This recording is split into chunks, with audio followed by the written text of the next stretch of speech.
നാരായണ നാരായണ. ഓം. ഞാൻ വടശ്ശേരി ഹരിനമ്പൂതിരി ഇപ്പോൾ എഴുതിയതായിട്ടുള്ള ഒരു ശ്ലോകത്തെ പാരായണം ചെയ്യുന്നു. ഇന്ന് 25/2/2025 ചൊവ്വാഴ്ച, ഉത്രാട നക്ഷത്രം, ദ്വാദശി തിഥി. ഓം ശ്രീകൃഷ്ണനാം ഹരി ഭാഗവത വിരാട് പ്രത്യക്ഷ പ്രജ്ഞാന ഭക്തിതന്മുക്തിദ സ്വേച്ഛയാ കൽപ്പിത മിഥ്യാ ജഗത് സ്വരാട് സർവവരേണ്യൻ മഹാവിഷ്ണു പാഹി മാം. ശ്രീകൃഷ്ണനാണ് ഭാഗവതത്തിലെ പ്രത്യക്ഷമായിട്ടുള്ള ഈശ്വരഭാവം, സകല സ്വരൂപം. നമ്മുടെ പൂർവജന്മ കർമ്മ വാസനകളെ കൂടി ഹരിക്കുന്നതായിട്ടുള്ള ഭഗവാൻ പാപവാസന കൂടി തീർക്കണം. വിരാട്ടായിട്ട്, സ്വരാട്ടായിട്ട് ഭഗവാൻ ഈ ഓരോ അക്ഷരത്തിലും ഭഗവാന്റെ രൂപത്തെ നമുക്ക് കാണാൻ സാധിക്കും, ലീലയെ കാണാൻ സാധിക്കും. ഭഗവാൻ ഇതിൽ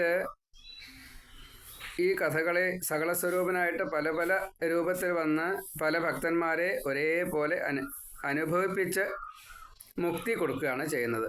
അവർക്ക് ചിലർക്ക് ഭക്തി കൊടുക്കും, ചിലർക്ക് മുക്തി കൊടുക്കും. ഇത് രണ്ടും ഭഗവാൻ ഈ ജ്ഞാനം വഴിയാണ് കൊടുക്കുന്നത്. ഭാഗവത ഗ്രന്ഥം എല്ലാ അറിവുകളുടെയും സാരമാണ്. വേദമായാലും പുരാണമായാലും ശാസ്ത്രമായാലും ഉപനിഷത്തായാലും എല്ലാറ്റിൻ്റെയും സാരമായതുകൊണ്ട് ഈ ഭാഗവതം ഒരു പ്രജ്ഞാനം എന്ന നിലയ്ക്ക് നമുക്ക് എടുക്കാൻ സാധിക്കും.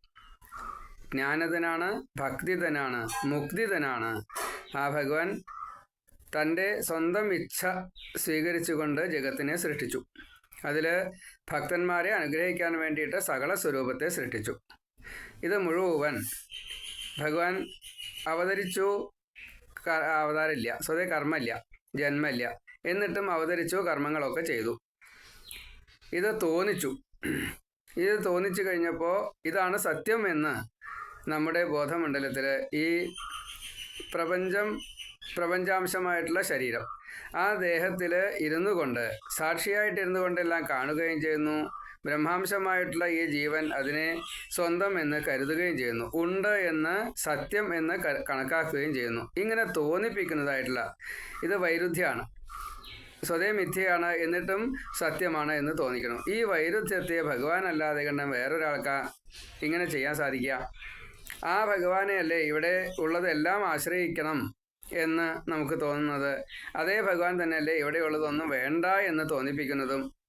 ഇത്രയും വലിയ ഒരു വിശദീതി വിഷ്ണു എന്ന ഭാവത്തിലിരിക്കുന്ന ഭഗവാൻ